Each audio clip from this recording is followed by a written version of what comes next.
In total, I've had 9 pregnancies. I've had 5 miscarriages. What? Yeah. After that, I had my second 6 years later. And when they would have a child and they were going through postpartum blues or, just, I wouldn't understand all of this. It's like the whole PMS thing. In a month, we're 4 different women. How can we? I mean, I'm not mad. Should I do therapy? There's a lot of unlearning that I had to do. And I came across a person called Anil Thomas. A lot of times the kids will come home and say, Mama, this guy did this to me in school. It's living a life of attachment with detachment. And I keep telling everyone, problem is all moms are so obsessed and attached to their children that they don't let them be.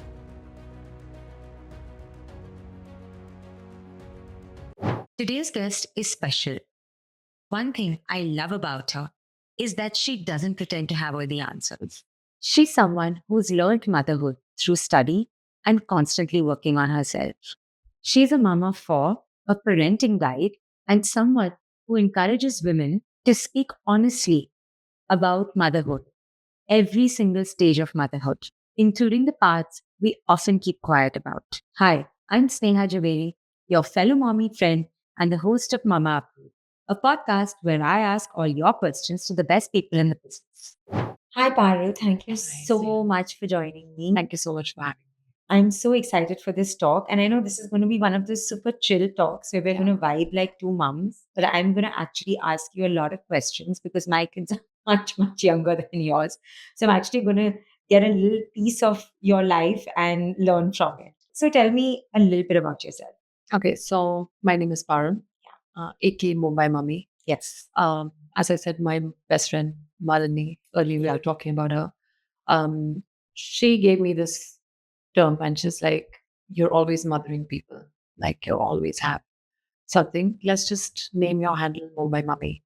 Yeah. And she told me that not a lot of people talk about motherhood and their journey and having fun. Yeah. Everyone's always giving advice online and always saying, do this. And making it very morose, And this should work on your child, but never knowing that the viewers will look at it and think that, okay, this worked for her, but didn't work for me. Yeah. So that kind of took me on the journey of talking about motherhood. I decided to have more fun than give advice. Yeah. So, I guess with 4, I always tell like having one child is the toughest. Yes. 2, you're balancing and juggling. Yeah. 3, you reach a point of, okay, it doesn't matter. 4, though, it doesn't matter at all. I don't even understand this number, this 4 number. I mean, I'm just bounced because I feel the mums who I meet who have one child, they're struggling. Always. And I look at them, I'm just like, what are you struggling about? Like, I have 2, and then I see the moms who have 3 kids, I'm just like, wow. And then I was reading and I was like, she has 4 kids. How is she doing this? How is she looking like this, feeling like this? I've seen all your fun reels with the kids, and I'm just like, wow, this is inspirational. Like it's looking so easy, effortless, fun. I mean, is this how life is at home? Pretty much. Yeah. Yeah, pretty much. I guess the energy you bring in or bring out with the kids is what you get back. Yeah. A lot of times what happens is with moms, they're so worked up. We have so many things going on in our head. We have an entire calendar and agenda. I have to do this. I have to go here. I need to take the kids for this. They have this homework. They have this class. Yeah. And we're constantly like battling that Absolutely in our head, right? Yeah.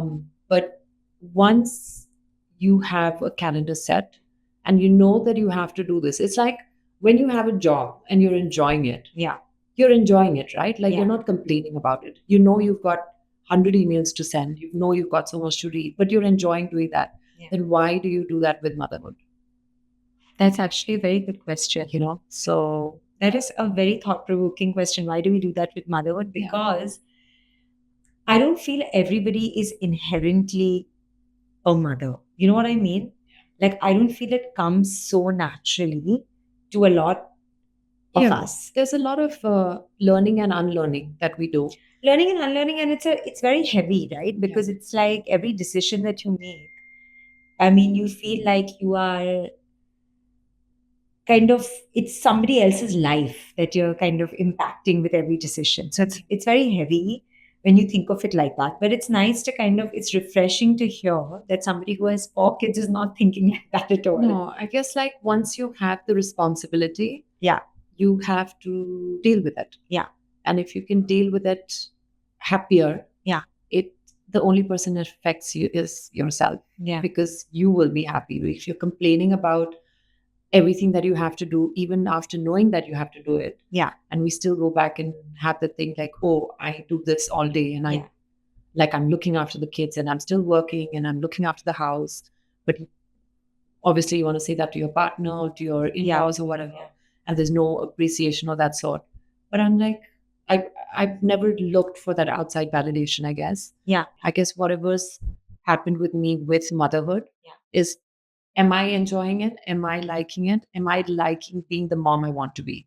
Am I the mom I want to be? And that answers my question directly, because I'm validating myself.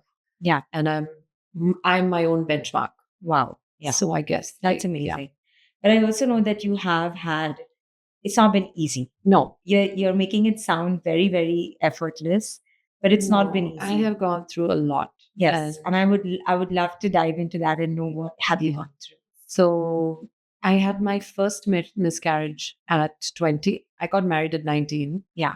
Within a couple of months, I was pregnant, and I didn't even know I was pregnant till I got to the hospital, and they said, "You're having a miscarriage." I'm like, "When did this even happen?" Wow. And I guess at that point, I just never wanted to have a child again. So after that, I had my second 6 years later. And 6 years later was kind of a breeze. Like, that went through well. I wasn't in town. I was in Australia. I was running restaurants back there. But it was flawless. I guess after that, so in total, I've had 9 pregnancies. I've had 5 miscarriages. What? Yeah. So I've had. So you had your miscarriage, first one, and then I had a child. Then I had 2 miscarriages. Then I had another child. Then I had one more, and then I had another miscarriage, and I had one. So, so it was just like, oh my God. He would sneeze and I would get pregnant.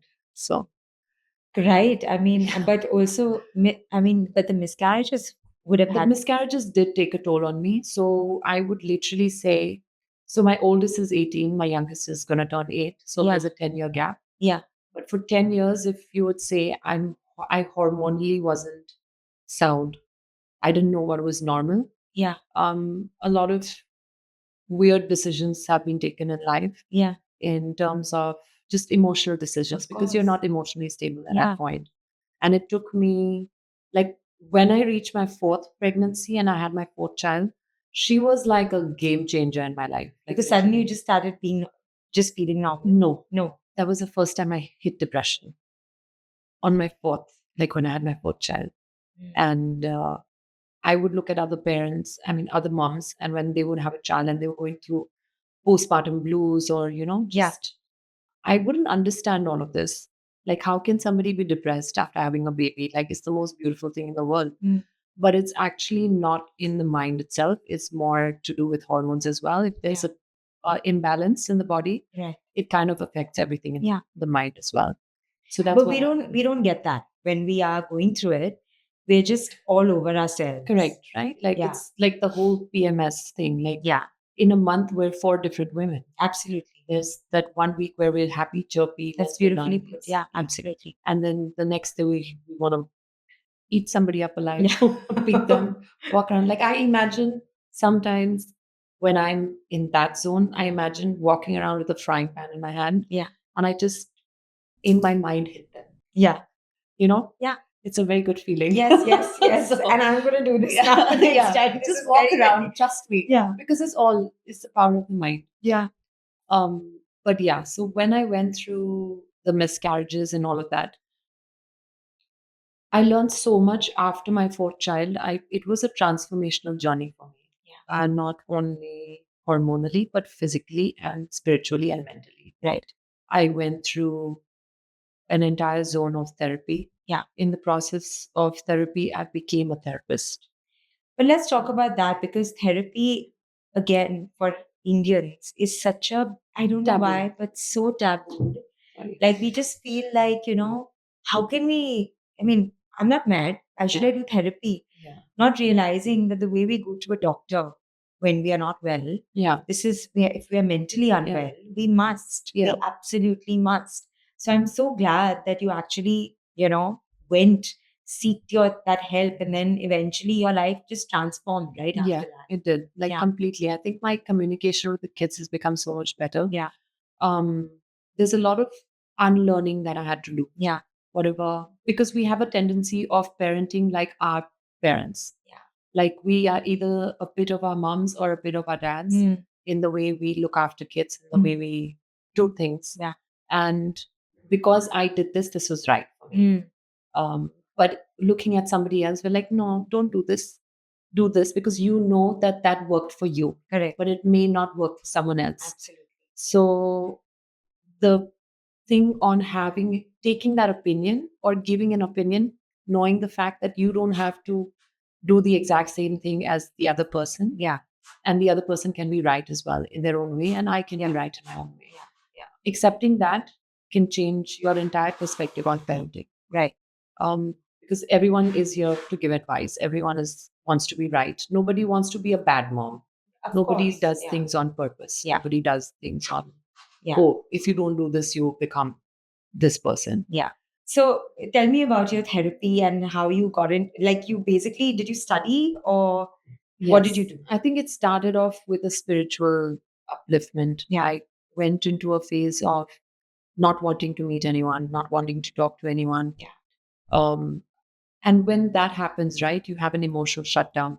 And Yeah. an emotional shutdown happens, you turn to look into yourself. Yeah. Otherwise, a lot of times what happens is we look for answers outside. Yeah. And we're like, why is this happening to me? What did I do wrong? Yeah. So when all of this happens, you're actually operating at a very lower spiritual level or a very root chakra basis. But if you ask the same questions of what am I learning out of this? What is the universe trying to teach me? You automatically start shifting your chakra and you go operate from your crown chakra and start operating at a higher level. When you ask those questions, that is when you start getting answers, because that is when the divine or the source starts helping you to look within yourself. And when you start looking within yourself is when you start finding answers. Wow. And a lot of this was not learning. It was not that I went and did a course or I did something. A lot of it started coming to it, like to me itself. A lot of answers started coming out. I'm like, wow, like, how is this even happening? Yeah. And then I started getting interested. Then I started understanding that, oh, this is what a spiritual journey is called. And I didn't know that this is what it was. For me, spirituality, religion was What we same. normally do. Yeah. It's a different breed of people, different kind. And I never resonated with it because I was not vibrating at that level. Yeah. But that slowly took me into reading a lot more. And I came across a person called Anil Thomas, who is an NLP master practitioner and a coach. And he's done so much in life. He was a maths or science teacher. And he left that to become this person. And he started coaching and training and didn't say he does it. And I must say that he changed my life. He changed my entire, and I tell everybody that if you're going through something in life, you must go and see what NLP is. NLP is neuro-linguistic programming. It's a language of the brain. It's the patterns of how you basically talk to yourself and how you can talk to other people. A very interesting thing that I learned was never go to somebody's never invite somebody to your map. You go meet them at their map. So even with kids, when you talk to them, what happens a lot of times is kids will come and say, then Mama, I want to go to the park today. But because you have 100 things to do in your mind, you'll be like, no, not right now. And they'll be like, but why? But why? But why? And that nonstop, and that just, it triggers you and you get angry. But if your child would come to you and say, Mama, I want to go to the park, and you'll be like, okay, when do you want to do it? See the thing in language. But how about we do it later because Mama has something to do? So it's the same conversation. It's just the perspective change. But we have to actually train ourselves to do to that. do that. Yeah. Because the first It's very instinct. simple. Like you Yeah. meet them at their map. Yeah. Don't invite them to your map. Correct. So even when you have a business meeting, for example, Yeah. a lot of times we go in with a proposal. Yeah. And we sit down on the table and we'll be like, this is what I have for you. And this is what I want to do. Yeah. Not realizing that that is not the person's vision. Yeah. You know, you have your own vision and Yeah. you've thought of this is the best thing that I can do for Yeah. your company. Yeah. But he has his own vision for his company. Like, no, this is not what I want to do. Yeah. But if you go into that meeting and say, how about I hear you out first and you let me know? And the same thing that you had proposed, you know that you need 10 seconds to think about it and see how you can integrate your idea with his idea. So that is how you kind of merge. So it's the same thing with parenting as well. Like, Yeah. talking to kids and getting them to do your thing their way. Yeah. You know, Is this what you use with the kids? 100%? Yeah. They don't even know. Of So- course, that's the best part. Yeah. That's the beauty. So, yeah. Wow. It's like hearing them out. Mm. You don't listen to the content. Mm. You listen to the context and the emotion. Okay. What are they feeling? There are a lot of times the kids will come home and say, Mama, this guy did to me. This guy did this to me in school. Mm. He hit me in school. He shouted at me in school. Mm. But we'll be like, it's okay, na? It's normal because ye hote rehta hai. It's Mm. normal. It happens in you every day. And you feel like, oh, you should become stronger. Yeah. Why does this affect you? Yeah. But if the same thing asks that, okay, how is this affecting you? What is it doing to you?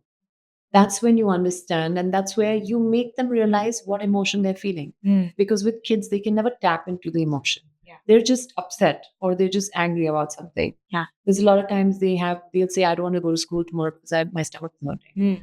The stomach hurting is actually anxiety. Right. It's something that's holding them back and they're scared of something. And we tend to give them a cyclopam or just a stomach pain pill or we syrup. tend to think that they're Yeah. actually Pretending. shitting us. Yeah. But that's not the thing. They're actually anxious about something or something's bothering them. Mm.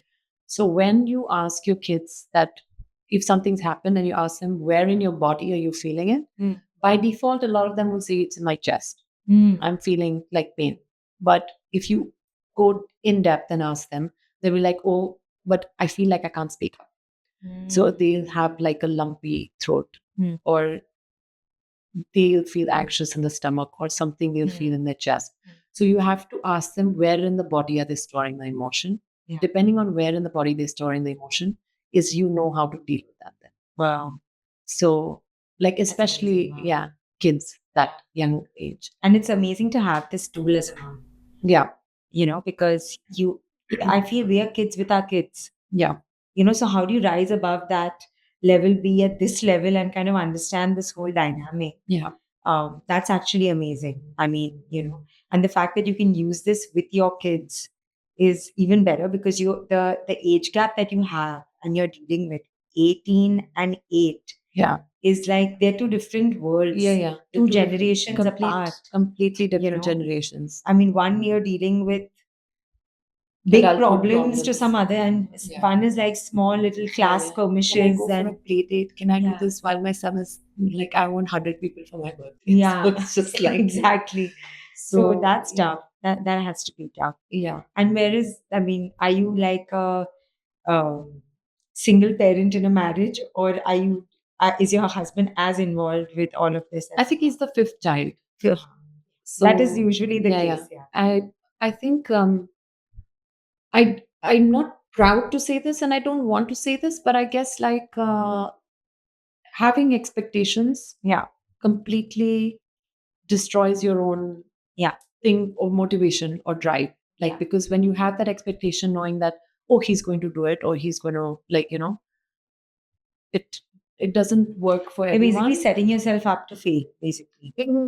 Kind of, but then if you have zero expectations, and now I think I've reached that point where I'm just like, you need to do this. I'm busy. I'm going, and you need to figure it out. How you're going to do it in the day, I don't know. Yeah. But mere paas time nahi hai. Because I've got other stuff to do as well. Mm. So he looks at me and says, "But I can't do it." I'm like, I also can't do it. Yeah. I have to do this, this, this, this, this. Then I'll give him an entire list, and I'm like, pick which one you want to do. So then, and I always tend to give him the easiest one Of course. of the lot. Yeah.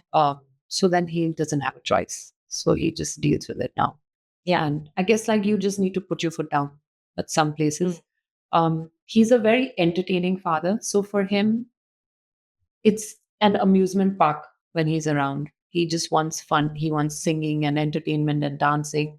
And my kids love that. Mm. So that happens. And he'll just like watch. It's like a TV show for him, like going on. Because obviously he wants to unwind from his day and he's had a heavy day or whatever it is. And that's how it is. And I'm like okay with it. So I guess like over after so many years, you kind of find your balance and you know how to do the thing. But yes, it was a tough journey when the kids were around, and some things you don't want the help to do all the time. You want your partner to do, and you want them to be around. But I guess like communication is key in that fact. A lot of women tend to keep it in their head. A lot of moms and wives want to do that thing that, oh, but he should know. Now I want it. No, Nobody can know. open your mouth and say it because men are dumb. Yeah. They don't know. Mm. You have to be communicative and you have to tell them, I'm sorry I said that. But yeah, It's true. yeah. But There are so many moms, and my younger one is 2.5, right? So when you chat with moms at that age who have first kids, like who are 2.5, they are so overwhelmed, but also so torn yeah, because I want to do, want to do, want to do, don't want nanny to do, don't want tata dadi, nana Yeah. nani to do. I want to, but do, husband does not want to. Yeah. Husband is saying nani kar sakta hai, Yeah. to main kyun karu? correct. So you're just मैं like, पैसे किस बात के लिए दूँ? हाँ, correct. That is the Mastercard. Yeah. Mastercard. Yeah. That, okay, Yeah. I have removed the ace of in the pack and I'm paying for this. So I feel women today have it tough because the roles are blurred. Yeah, Our moms had it easy because we were their job. yeah. The father's job Yeah. was once To look after the house. in 10 years they would come to school for when you're graduating. Yeah. Basically. They didn't know which class we were in and it was acceptable. It's the same case in my house, honestly. Like I keep playing a game with him, saying that how old are the kids? When You're I think joking. birthdays. No, I'm not. It's just like it's so tough. for You are him. joking. No, it's so tough. And I tell him that, okay, tell me which we went to school. There's a funny story. He went to school and a mom asked him, like, oh, you're here, like, which grade is your Yeah. daughter in? He's like, one sec. He's like, calls me. He's like, calls me. I can't believe it. No, it's true. Oh my God. Wow. And I was like, are you doing this in front of another mom? He's like, yeah. I said, is she looking at you weirdly? He's like, yeah. Yeah. I said, did you tell her you have 4 kids? He's like, no. I said, tell her. Tell her. So then she'll have empathy Yeah, for you. yeah. Because then she doesn't, it's a mix up. Because honestly speaking, when I'm in school, they put like last year, they put all my kids in different grades. So, I mean, different divisions. Divisions. So the divisions is very hard and they have weird names. So they have like O2 and all of this. Yeah, yeah. So I'm just like, These don't new do age this. schools, yeah. Yeah. I said, don't do this to me, please. I sent in an email and I said, please, can you put all the kids in one division? Yeah. Because I honestly told them, I said, I get looked at weirdly by other moms Yeah. when I don't know which division my child is in. Yeah. And it's Because- very confusing. Yeah. And like with all of them, so it's even tougher. Yeah. So this time they did that. So they put all of them in one Nice. division. Nice. So forget like me dealing with it on an everyday basis is still fine. Imagine my husband I can't even think about him Yeah. doing that. So- Absolutely. But so obviously there is each child has taught you something. Yeah.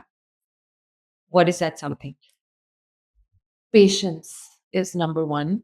Yeah. I can just watch them yell and scream and I'm just like, I can't do this. Yeah. And I just look at them and like, okay, Yeah. this is life. Yeah. This is what I decided to bring them in this world. Yeah. So deal with it. Yeah. But yeah, patience is one thing that it's taught me. It's taught me a lot of inner strength. Yeah. It's taught me how to love differently. Yeah. So Because each child also needs to be loved differently. yeah. Their love, I've realized this just in 2. So in 4th, Yeah, of course, it's it's completely- very, very different. It's different. Each child's language of love, what they perceive love, is very different. It's very different. My younger one needs very little. My older one needs much more. Why do you think your younger one needs little? Little in the sense, little like if as long as she knows mama is around, she's good. She doesn't need that hovering. She doesn't need she in fact wants to be alone, but she look like that. Ki, haan, okay, she's there. Whatever. The moment I pick up my bag to leave, she'd be like, "Don't go." I said, "But you've not been sitting with me. How does it matter to you if I'm going or no?" She's like, "No, but you should be sitting in the house." Like, The older one is needy. She like will want to sit godi mein, paas mein, paro, ye karo. Love languages. Yeah, love language is different. So of course in fourth it must be, and with the ages, you must be like it No, must be they're all different. very different. They're all different personalities. And you know, the funny thing is when you look at kids, when you look or you meet anybody, Yeah. you look at them, you think that, okay, iski maa baap na aise honge. Yeah. The mother must be like this, the father Yeah. must be like this. Then you look at another child. I said, with me, it's like 4 different versions of mothers and Yeah. 4 different versions of Absolutely. They have all different traits of me. Yeah. And each one is completely different to the other. Yeah. You look at them in a picture, they look similar, but when you talk to them, their personalities are totally different. And are you a different mother with each one of them? 100%. Yeah. 100%. The way of mothering and parenting is different with each child. I used to think that, oh, it's just going to be, I'm going to put these two in because there's 18 months apart. I'm going to send them for ballet together. I'm going to send, but one wants to do football, the other one wants to do aerial silk. Yeah. So they're You doing two can't, different. There's things. never a plan that can be. I don't want her to do ballet. I wanted to do an Indian form, and she's like, I will only do ballet. I said, yeah, it's very tough. I tried to get them to do Bharatanatyam as well because I've done Bharatanatyam for 7 years. I tried and they just looked through my soul. Yeah, they were just like, yeah, you don't get to choose. Like this is what But one advice I must give. Yes. Whichever classes you decide or whatever extracurricular activities you decide to put your child through, make sure they go through a minimum of 5 years. Yeah. Don't pull them out earlier than 2 or 3 years. No, this is very solid advice because you can't know if they also can't know. Yeah. If they don't so do they 5 don't years understand, and a lot of times what is happening in today's parenting journey is that parents are pulling their kids out the moment they say that, oh mama, but I'm bored. Yeah. The teacher's doing nothing. Yeah. But that is when that stagnancy when you reach in learning a particular subject is what is teaching you that resilience and patience to go through the next stage. Yeah. Because that is what they are also demanding of you. They want to see if you can go through this whole thing. Yeah. When we were kids and we did classes, we did it for years. Of course. There was no option. No, yeah, because we didn't have options. Yeah. But today parents think because we have options, why should I let my child suffer? Why does he want to? No. So I'm going to do a quick rapid fire with you. And whatever, of course, there's no right or wrong answer, whatever comes to your mind. One parenting trend you'll happily let disappear. And everything's got to be perfect. Favorite family ritual. Bedtime. The hardest age to parent. They're all tough. Not the hardest age to parent, like because you've been through so many ages and you are going through something like every single age is tough, but the hardest age. Right after coming home with the baby. Yeah. That part maybe. Really? You think so? Is the hardest to parent? Vis-a-vis your 18-year-old? I guess because you're not physically robust. Physically and mentally fit. Yeah. If you're physically and mentally fit, I think you can take on the world. Yeah. Yeah. Fair enough. Most overrated parenting advice. Listen to me. One sentence every child deserves to hear. You are enough. One sentence every mom needs to hear. You don't have to be a perfect mom. One book every parent should read. There's actually lots. How to talk to children. A habit that's changed your family life. Putting your phone away while talking to them. Do you do that? Yeah. I turn it off and I put it the other side and I put it on the side. But you have 4. So how do you do that? You would have to leave the phone outside the room. But honestly speaking, I have zero-gadget policy on the dining table. So they're not allowed to eat on gadgets or phones, and be it me or be it my husband or be it the kids. Yeah. You are not allowed to eat with gadgets on the table. And they tend to do it when I'm not at home. So all the fancies come out. Yeah. But if I'm at home, it's not. It's not non-negotiable. Yeah. It changes your entire perspective. You know what I love about you is how flexible you are. Because you were like, when I'm not at home, whatever. I know. But when I'm at home, and I would be like, even when I'm not at home, this better be happening like the way I want. But they don't listen. Exactly. It doesn't get applied. And the thing is, kids walk over the nannies to another level. Yeah. And they're like, "Maine bola tha, lekin ye sun nahi raha tha." Yeah. And then obviously, if they would say something and shout at them, then you'll be like, "Kyun chilaya?" Yeah. So it's like They it's can't win. both. Yeah. Yeah. But I tell them, like, wherever possible, just try and take it away and put it and say that, okay, I'm not going to give you food. Yeah. Simple. Yeah. And they'll be like, but they'll be hungry. I'm like, but they'll come and ask for food when they're hungry. Yeah. So, and there's so many times, like even meal times I'll ask them what they want to eat. Yeah. One meal is no choice. They will be dal, roti, sabzi, chawal, Yeah, whatever yeah. it is, whatever I decide to cook, but it's a Yeah. complete whole meal. Yeah. In the night, they all get to choose whatever they want to eat. If somebody doesn't want to eat, I tell them to go to their room and sleep. And you have no choice because I'm not making multiple things. Yeah. With so many people in the house, and it's a big family. And I do. It's not that I do one dish and I leave it. I Yeah. do a spread. Yeah. But if they're in that mode to do with it, I'm like, okay, no problem. If And you wanna come back adolescence and- is that age, right? No, it's When the this younger happens. ones. Adolescents, तो वो तो अलग ही है. मतलब it is thing only to deal with altogether hormonally because they're going through so much in their body and Yeah. so much is changing for them. And also for girls, especially because they're looking at standards that are, What they see online. it's just Yeah. something, and they're trying to recreate that, which is impossible. Yeah. First of all, you look the worst at your adolescence, if I may say so. Yeah. And then you're looking at these standards which are unmatchable for Yeah. anybody. Yeah. And then you're trying to recreate that, and then where is that roti and where is the chawal and where is anything? Yeah. Like, No, like my younger one came and said that, oh, mom, I'm looking so snatched. Snatched. what is snatched? What does that mean? What is that word? It's an hourglass. You guys know snatched. It's like an hourglass figure, like you're looking like Oh. proper, perfect body type. And that kind of through you, it brought awareness to me that there's so much that they're watching and it's getting affected. Yeah. So I sit them down and I talk to them and I talk to them about anything that's bothering them in terms of what they feel Yeah. when they look at somebody. Yeah. When they look at somebody else, what does that make them feel inside? Yeah. Do they lack something Mm. or are they looking for something outside? Yeah. But giving them the strength and the ability to know that they're beautiful. Yeah. How they are and how they're born. Yeah. Because one of my daughters has really curly hair. Yeah. The other one has super straight hair. Same. And they both want opposite. So she wants straight hair and she keeps going and getting it. Can I get my hair straightened? Can I get my hair straightened? The other one's like, can I do curls? Can I do curls? Mm. So I'm like, okay, let's today sit down and appreciate. And I Yeah. took each one of them through Yeah. the whole curly hair girl Yeah. series Yeah. on, and I showed them a lot. Yeah. And I made them speak to curly hair girl friends. Yeah.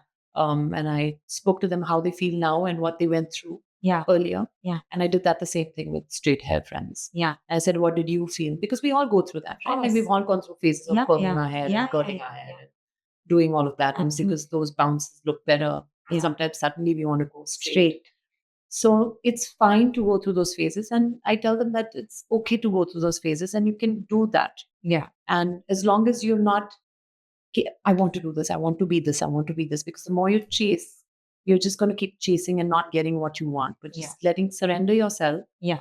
And things will come to you when they need to come to you. Yeah. So that changes your entire perspective. So I guess like I parent in a very different way. I like I love that you do that because it's actually very refreshing to not want to control Yeah. and to gently suggest. Yeah. And then it's okay if they fail and fall. Yeah. And you have to have a stomach of steel to be parenting like this. And then Yeah. also to be parenting for like this. It's if I may living say a so. life of attachment Yeah. with detachment. And I keep telling everyone, Yeah. the problem is all moms Yeah. are so obsessed and attached to their children Yes. that they don't let them be. Yeah. They're always hovering around. If you do this, you'll fall. If you go here, ye ho jayega. Aise karoge to ye ho jayega. But giving them that advice or telling them that, you know what, watching your child stand up on a table and saying, Mama, I'm going to jump. Mm. We have the first tendency of saying, don't jump, you get You hurt. get hurt. But telling them that, okay, jump, let's see what happens. Mm. When I jumped once, the first time I jumped, I twisted my ankle. Mm. The second time I jumped, I knew because I twisted my ankle, I jumped correctly. Mm. So think about how you want to jump and then jump. Mm. But letting them, and then how about you do that and then we share our experience Right. and talk about it. So Right. everything that they want to do in life, Yeah. Like my son came to me and said that, Mama, I want to try this drink and I want to do this and that. Mm. And I'm like, okay. So he's like, you're not going to say no. I said, no, because I did Because try. this is also I part said, and you'd parcel, rather, yeah. I said, you'd rather tell me that you want to do something Yeah. than not do it. Yeah. And not know what it felt like. So at least if you did it, you know whether you like it or not. Yeah. And then if you like it, then we'll deal with that later. But Right. we'll talk about it and see what. Yeah, but that's amazing. Yeah. So That's truly amazing. And last, when your children are adults and they look back on their childhood, what do you hope their childhood memory will feel like? I think I'm making the best memories with them. Yeah. And they know it. And they, even now, when we talk about memories, we always talk about memories. Yeah. They talk about, like, my older one talks about his 7, 8 year old memories. And Oh, really? He remembers? He remembers. You Nice. always remember. Yeah. Why I'll tell you is my daughter has stage fright. Mm. One of them, the older, first daughter. And she's a professional singer. Wow. She's performed at NMACC and she's done performances at other places and she's professionally learning singing as well. That's amazing. But every time she had performances, this was a past, not anymore. Her legs would tremble, her knees would tremble, and she would just get this whole thing. And earlier I did do therapy. I wouldn't understand why that was happening. And I'm like, don't worry, all of that. Yeah. And she was 12 at that time. And I told her, I said, what is going on? She says, nothing. I don't think I can go on stage and sing. And my knees are trembling and I can't, I keep focusing on my knees. So I'm like, okay, when was the last thing this kind of feeling happened? She tapped into a memory a few years before that and said that, I was going to go on stage and this happened that time also. I said, okay, when did it happen before that? She tapped into a memory when she was 6 years old. Wow. When her best friend from 6 years old had insulted her so much and put her down so much and told her that she was incapable of doing anything on stage and she can never do that. God. For her to tap into that memory, and I took her, and she was just shocked that she remembered that memory. She's like, I didn't even know that I remembered this. And this would have affected you so deeply. Yeah. Wow. That's amazing. So taking her through that process of healing her through that whole journey. Yeah. I just took her through that and we had to release and heal that inner child who was 6 years old. The baby version of her that was 6 years old. And you kind of do this integration of your current self with the baby self and you just kind of hug it out and talk about it and see what you want to do it. And you have to do this process a couple of times for it to release. Wow. So That's amazing. Yeah. So there's a lot. So they are going to have very, very pleasant memories if you do this work with them. So actively. I'm actually read about this. Go for it. I'm telling you, just if you do NLP, it'll change your life. It'll just change your perspective on talking to everybody. Wow, that's amazing. Yeah. Thank you so much for doing this with me. Thank you. This was eye-opening, enriching, and one of the most brilliant conversations I've had. Thank you so much. Thank you, Sia. Thank you so much for joining me today. If you like content like this, don't forget to like, share, and subscribe to my channel.